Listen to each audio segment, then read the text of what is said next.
That speech earlier, why was everyone laughing so much? Oh, just a few jokes in French and English. What did you say? You didn't understand? Never mind that, please tell me. You remember when you said you wanted to eat a buffet? And? You wanted to say buffet in English, right? But it's not buffet, it's buffet. Huh? Buffet means abuse, so you proudly said you wanted to eat abuse. I said, I'm counting on this newcomer who throws such a black joke. I am Natalie Smith.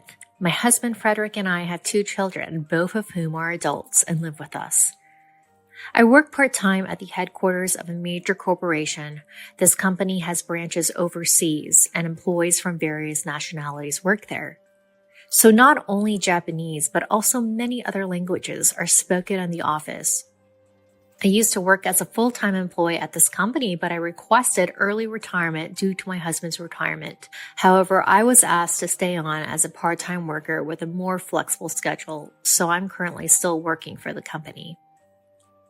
At first, I accepted the proposal and decided to work part-time, but in reality, there's not much difference in working hours compared to when I was a full-time employee. This is not conducive to enjoying my husband's retirement. Considering my working conditions, the company assigned a new employee to handle half of my workload. However, this new employee turned out to be quite a handful. Ashley-san is an outstanding and talented person who graduated from a prestigious university. As an expected new recruit, I was relieved to think that my job would become easier. However, she seemed discontent from the moment she was assigned. Why do I have to do this kind of job? I didn't miss the words, she muttered. She probably thinks she's too talented for this position and deserves something better. When she found out that I was her trainer, her expression soured even more. A part-timer as a trainer. Lame.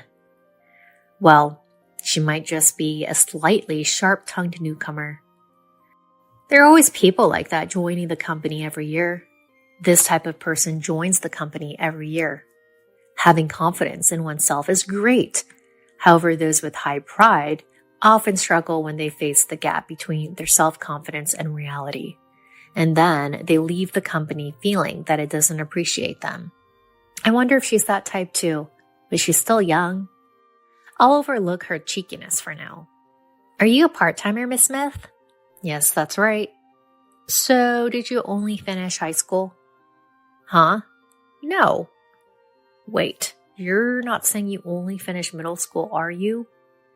Ashley, what does educational background have to do with this job? You attended the orientation, didn't you? Yes, of course. Didn't they explain it to you then? This company doesn't tolerate any form of harassment, including asking about someone's educational background. Be careful about your behavior in the workplace. She seemed unhappy with my warning and maintained a sullen expression.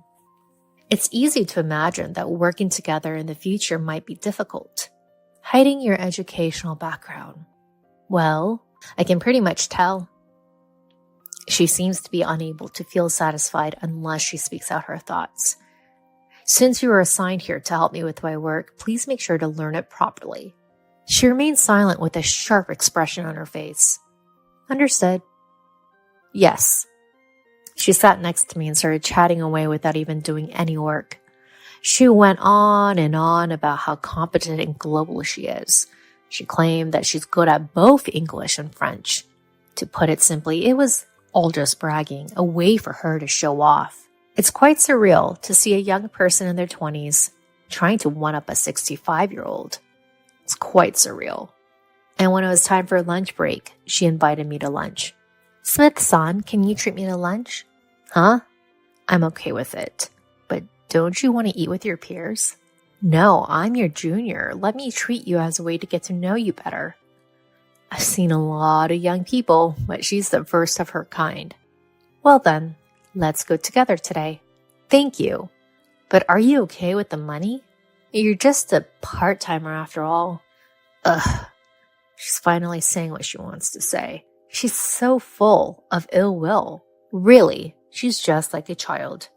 Yes, don't worry about it. By the way, is there anything you want to eat? Yes, I want to go to a buffet. Is there a good one around here? What are you talking about? Her statement made the entire office freeze. However, she seemed completely confident despite her obvious misunderstanding. Oh, right. You don't understand English, do you, Mrs. Smith? Huh? Do you understand if I say buffet? Well, let's go then. Thanks for the treat. At this point, her troublesome personality starts to look cute. Since then, despite receiving guidance from her, she's incredibly slow at learning. Of course, there's no doubt that she's capable of studying since she graduated from a prestigious university. However, whether it's due to her pride or not, she doesn't pay attention to jobs she's not interested in. Moreover, she's not aware of it. Everyone around her adjusts to her level and speaks Japanese. She's attended countless meetings so far, but it seems she doesn't understand the language and the conversation falls apart. She has absolute confidence in herself. Therefore, she probably doesn't even notice that people around her are being considerate. Ashley, the numbers on this document are wrong. Fix them right away. This repeats every day. With this, my workload will never decrease. It just keeps increasing. Well, if you found the mistake, why don't you fix it, Mrs. Smith? I'm not good at Japanese. Oh, really? Don't worry. This isn't a matter of Japanese or not. It's just numbers. Fix it quickly and submit it. I see her scowling face every day. I've become so used to it that I don't feel anything when I see that face. Ugh, what a hassle. I can hear you. Just do it. Then she stares at my face. Why are you acting so bossy as a part-timer, Mrs. Smith? Bossy? Be careful with your choice of words. Don't forget that you're in a position to seek my guidance. See? You're really bossy. Why is a part-timer in charge of training in the first place? It doesn't make any sense. Despite the approaching quitting time, all she does is talk. And it's because I used to be a full-time employee. Huh? So you got demoted? No, not demoted, but downgraded to part-time. She bursts out laughing. Hilarious. So you can't do that job, huh? Honestly, she's so narrow-minded. Look, everyone has their own circumstances. We don't have time for unnecessary talk, so fix it quickly and submit it. All I can say for now is that I'm more skilled at this job than you. Enough with the useless chatter. Get to work. Even if she's academically capable, this personality makes her future worrisome. If I could be greedy, I would have liked to have more talented person assigned. Well, I'm not in a position to interfere with the company's decision. They assigned her to reduce my workload. I'm very grateful for that sentiment, but it's a rocky road ahead. I was under a lot of stress, but I endured it and faced her. However, she was the same. It seemed like she had her own stress built up. And to vent that stress, she took an outrageous action. There's a certain daily routine in this company. It's a morning meeting where one employee gives a speech. Of course, since this is a multinational gathering, the speeches are in various languages. English is the main language, but there's also speeches in Japanese, Chinese, Spanish, and French. There's no particular content requirement. It's more like a practice ground for speaking confidently in public. And it was Ashley's turn to give the speech that day. She boldly stepped forward and started speaking in her proud French. But let's overlook the fact that her conversation was still quite clumsy since she's still a newcomer.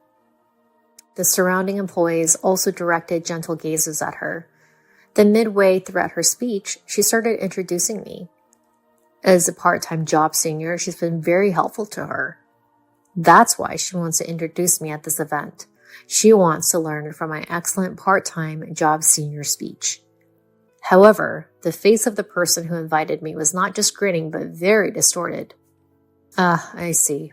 She probably thinks that I downgraded to a part-time job, as she put it, could not possibly give a speech. Please give your speech in French, senior. The face of the girl whispering in my ear was very ugly.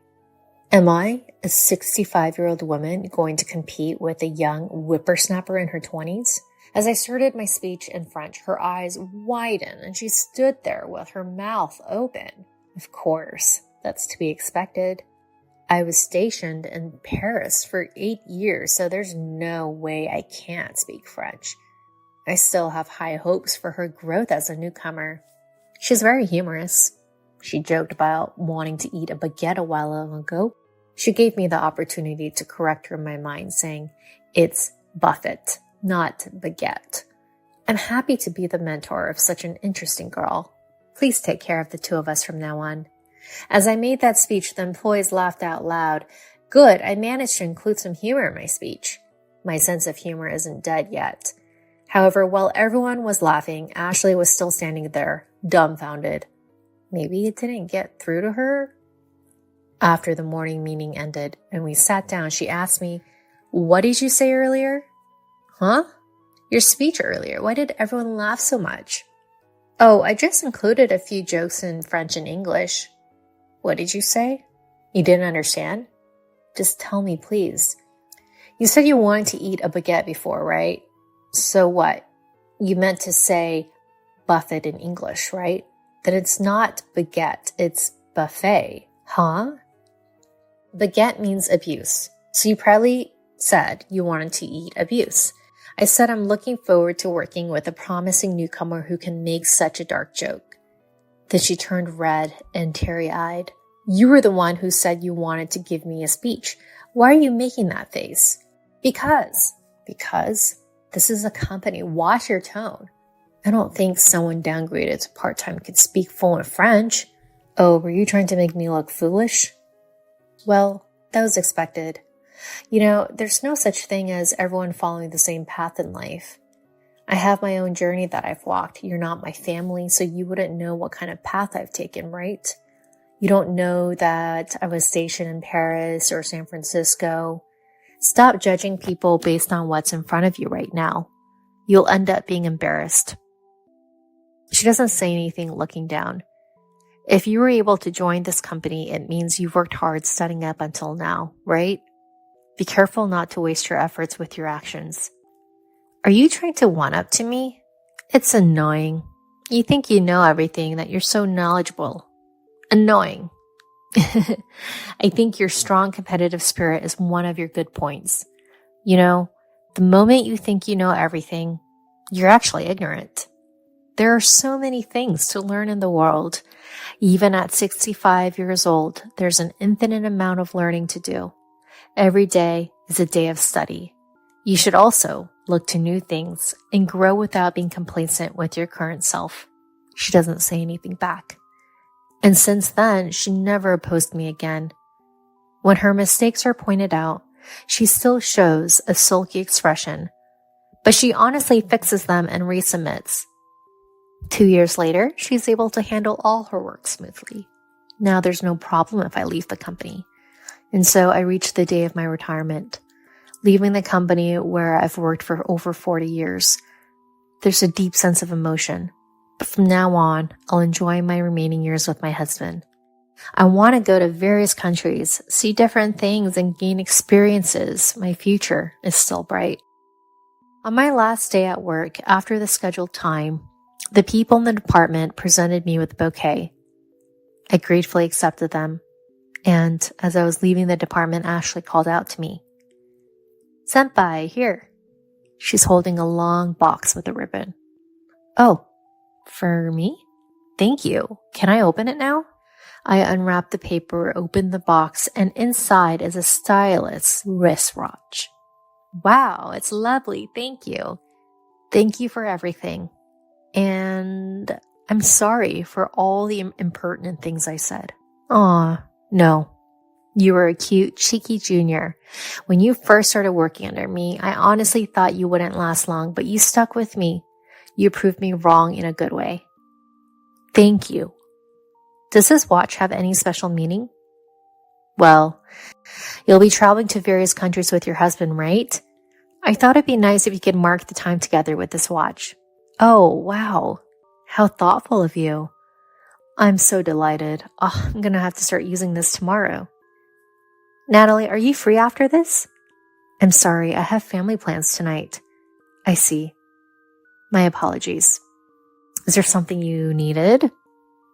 "No, it's just that I wanted to treat you to a buffet as a retirement celebration sometime. Ah, that sounds nice.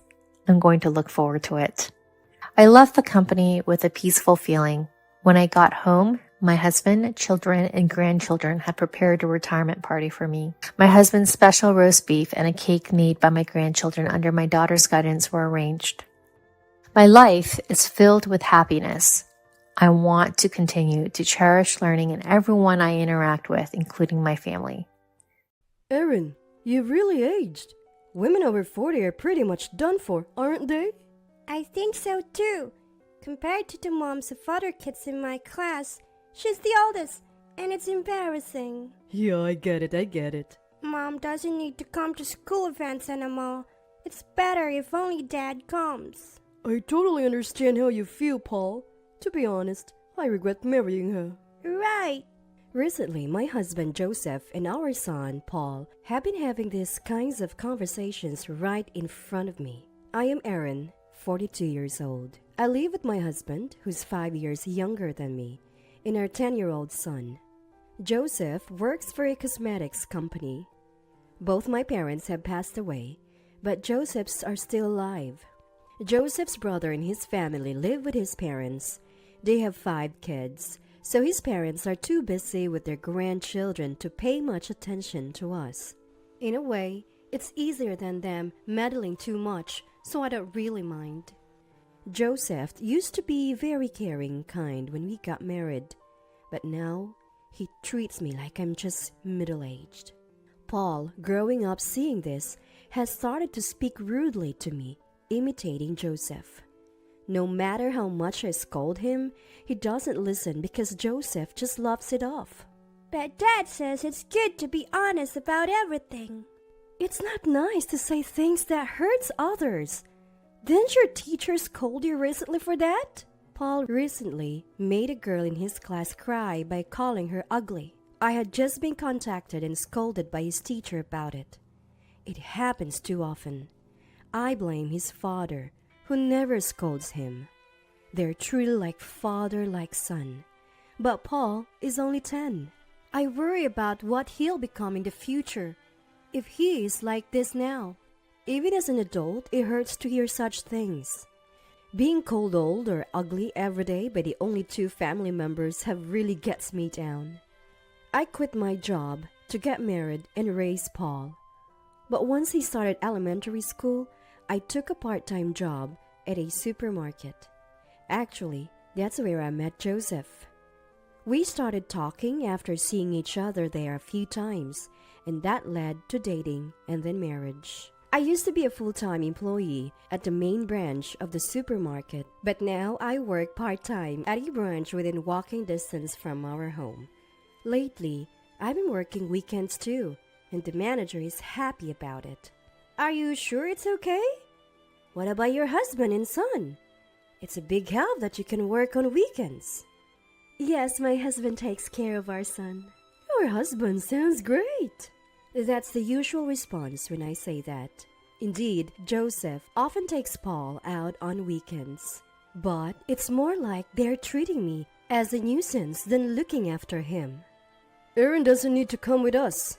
Yeah, it's more fun just with Dad. It'd be embarrassing if people thought Erin was part of the family. I don't want people to think my mom is someone as ugly as her. That's what they say about me. So he's far from a good husband.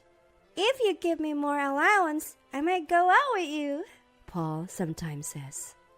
That must be Joseph's influence. I already give you a monthly allowance. It's not nearly enough. Telling him to spend it more wisely doesn't help. He almost always spends it all on the same day he gets it. It goes on snacks and games, just frivolous things. An ugly woman should stay home alone. It's Mom's fault. She doesn't give me enough allowance. Saying that, Joseph and Paul left again today. I've been working on weekends lately, but the manager told me to take a break and relax with my family for once, and I couldn't refuse bluntly. I felt too embarrassed to admit to him that I was being ostracized by Joseph and Paul. After finishing the cleaning and laundry, I let out a big sigh. Having nothing else to do, I thought about going shopping for the first time in a while. A little stroll outside would be a nice change of pace. I enjoyed some window shopping, but then realized I didn't particularly want anything. Before I knew it, I found myself in front of a restaurant we used to visit often when Paul was still in preschool. Back then, Paul didn't talk back like he does now, and Joseph was still kind. I almost teared up thinking about those times. No matter how fondly I recall the past, it won't change the present. I left the place with that thought. A bit further away, I heard a familiar voice and turned around. What? There were Joseph and Paul with an unfamiliar woman, looking like a happy family, entering the restaurant without noticing me. Who was that woman? Paul was smiling at her, a smile he had never shown me. Back home, the image of Paul's smile kept flashing in my mind. Their close behavior didn't seem like they had just met yesterday. Had Joseph and Paul been meeting that woman on their outings? Then the worst thought crossed my mind. Was she Joseph's? When Joseph and Paul returned home that night, they acted as usual. I guess meeting that woman had become routine for Paul, so I decided to ask Paul first, wanting to know what Joseph told him about her. Hey, Paul, I saw you with Dad and a woman I don't know yesterday. Who is she? Ah, you saw? She's much prettier than Mom, right? Dad's friend? No, she's Dad's girlfriend. What? That's what Dad said.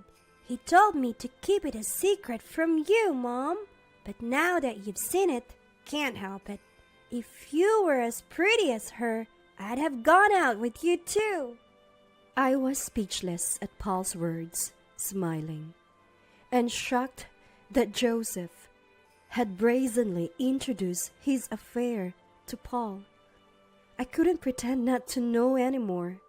That night, I confronted Joseph with what I saw and what Paul said, planning to discuss it away from Paul, but Joseph said there was no need to hide it since Paul knew everything already. So we talked in the living room. Paul sat on a kitchen chair, silently listening. I had no choice but to ask about the woman. Joseph admitted to the affair without hesitation. I was actually thinking of talking about it soon. What do you mean? Layla is crazy about me and desperately wants to marry me. To do that, I need to divorce you. Layla is 12 years younger than you, Aaron. She's 30 and beautiful. Anyone would say she's the better choice, right? But taking your child to meet your mistress? What are you thinking? I thought it'd be better for Paul to get used to his new mom. What? Hey, Paul, what do you want? To live with this woman? Or your new mom? Which one? I obviously want to live with Dad and my new mom. The nuisance should just leave. Paul! I felt like being hit in the head with a hammer. I never thought Paul would say such things to me. But this house was left to me by my father. I have no reason to leave. I was about to say that when Joseph spoke first. Paul, this house was built by Mom's dad. So if we divorce, we won't live here anymore. Is that so? But, Paul, do you want to live here? In this old-fashioned shack? What will we do then? We have the new Mom's house. We can live in that beautiful apartment? That's right.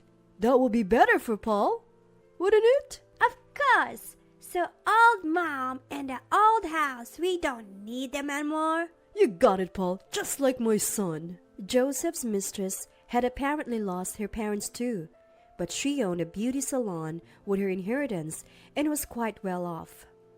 Joseph had become close to her after making a deal to supply his company's cosmetics to her salon.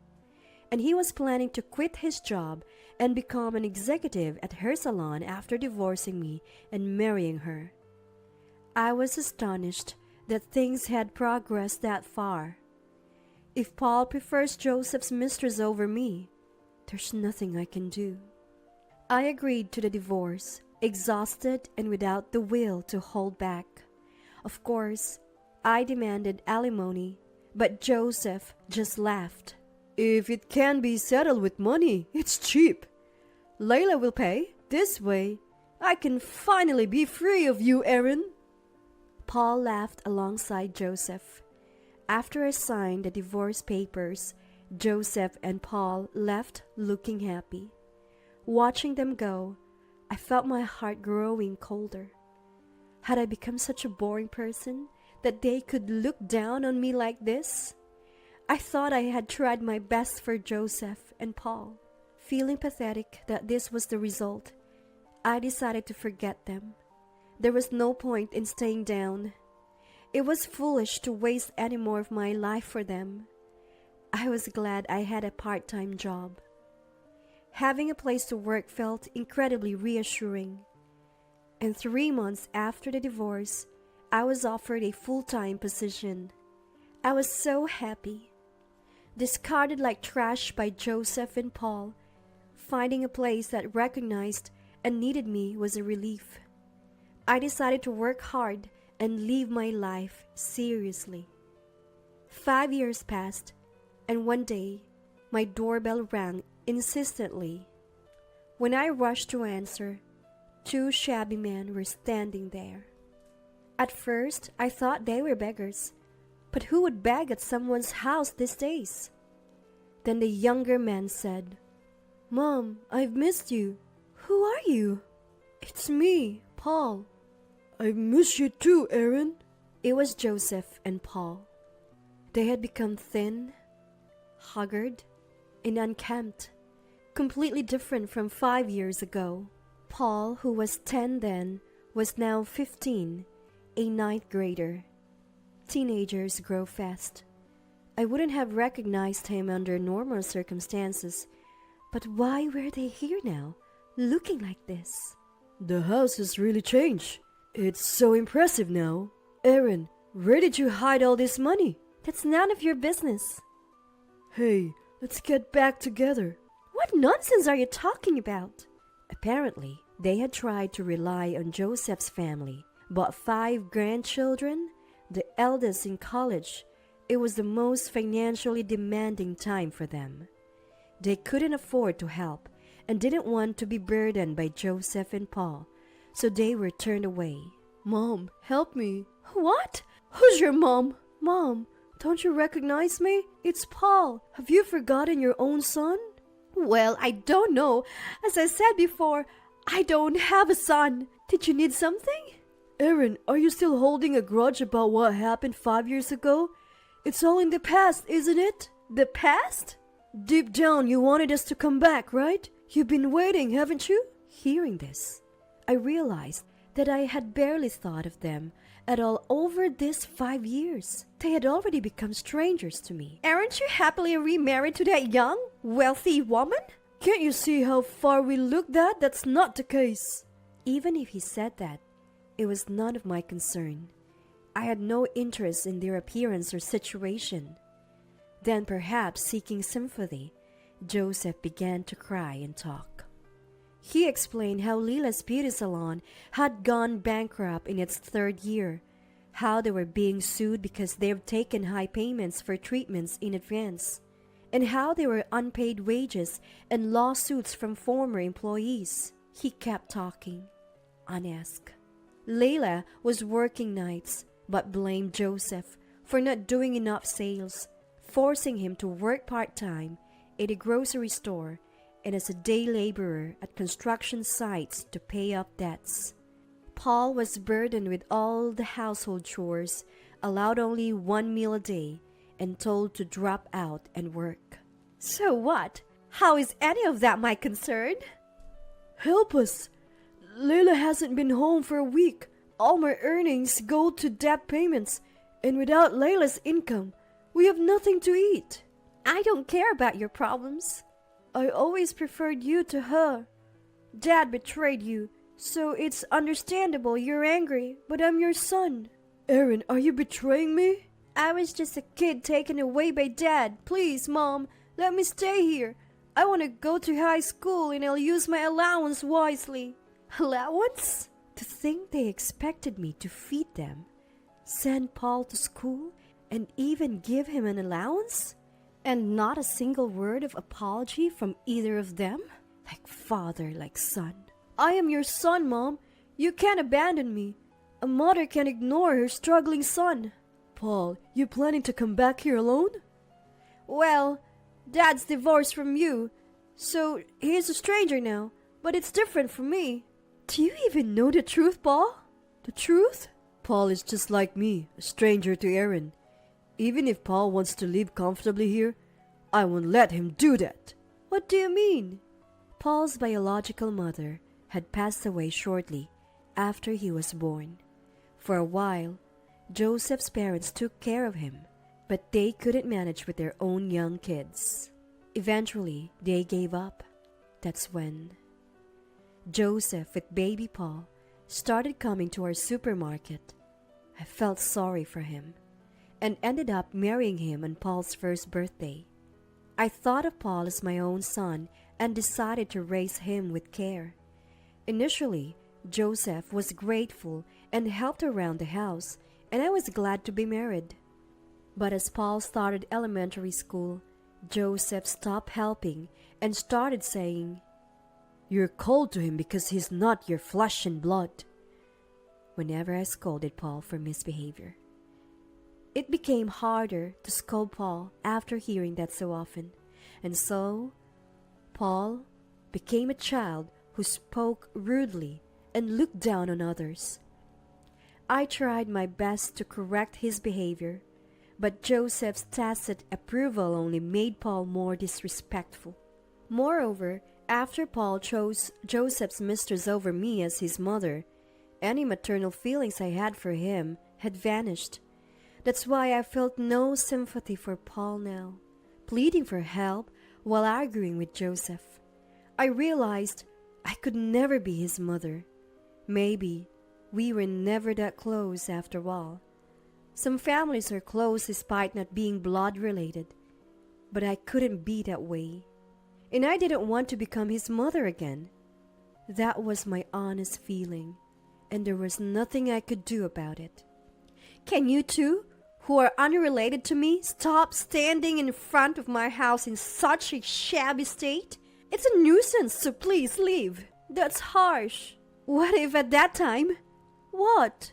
5 years ago, if you had said you wanted to live with me, even without blood ties, I was ready to go through any hardship to raise you. Mom, you chose to leave me first, Paul, so I am no longer your mother. Don't come here again, and you too, Joseph.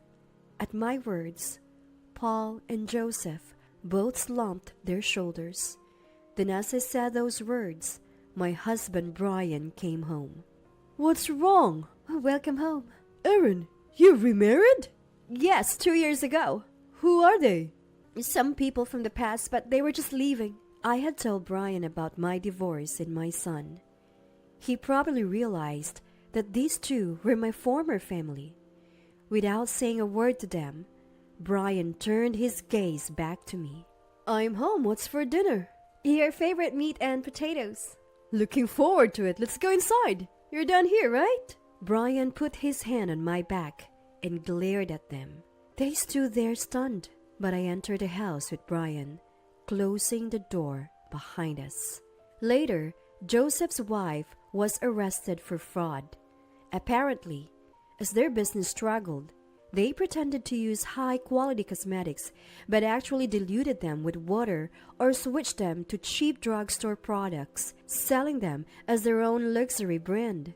An employee who did not receive his salary filed a complaint. Joseph, being in charge of oversight, couldn't escape liability for damages. Paul, though he graduated from middle school, didn't go to high school and was working part-time somewhere. Joseph came asking for money, but of course, I turned him down. Brian is a department head at the supermarket's headquarters. Brian, too, is remarried. His previous wife passed away from illness 3 years into their marriage. Over 20 years ago, they had no children. I think I wouldn't have remarried if Brian had children. It's not because I dislike parenting. I couldn't properly raise the only child I had. I didn't get to see him grow up. That's why I thought I couldn't be a mother again. Brian understands my feelings. When I said I wanted to live in the house left by my parents, he agreed and renovated it for us. He's always thoughtful and kind, and I want to stay by his side forever.